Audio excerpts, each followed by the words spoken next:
کہ جس کے ہاں بیٹی پیدا ہوتی ہے سب سے پہلے وہ خود بچی وہ لڑکی جس کے ہاں بیٹی پیدا ہوتی ہے وہ ڈپریشن کا شکار ہوتی ہے کہ اب مجھے کیا کہیں گے سسرال والے کہ بچی پیدا ہوگی۔ جو عام ماحول ہے، ہر گھر میں اللہ کا فضل ہے، ایسا نہیں ہے، لیکن جو 90-95% ہے، میں نے اسی کی بات کرنا ہے۔ پھر دوسرا اس کو خوف ہوتا ہے میری ساس کیا کہے گا، ہم دینا دھی جم چھڑ دی۔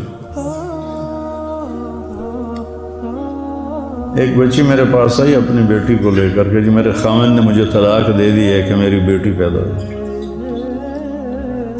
یہب لمن یشاء اناثا، جب اللہ نے نعمت کو ذکر کیا تو پہلے بیٹیوں کا ذکر کیا، بیٹوں کا ذکر نہیں کیا۔ یہب لمن یشاء اناثا، اللہ نے اپنے نبی کو بیٹیاں دی، 2 بیٹے دے کے اٹھا لیے، اور آپ نے کہا میری نسل، میرا عصبہ میری بیٹی فاطمہ ہے۔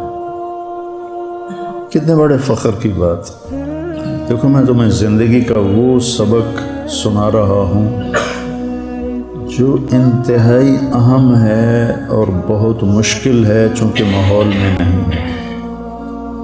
تم یہاں سے میرے نبی کی زندگی سیکھ کے جاؤ، تمہیں کچھ بھی نہ آئے لیکن میرے نبی کی زندگی آ جائے تو بہنوں کو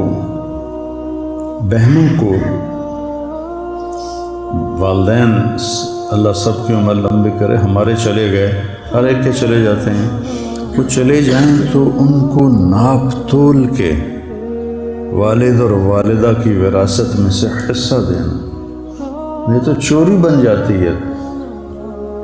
اب چور ہے وہ بندہ جس نے بہنوں کا حصہ چرایا ہو۔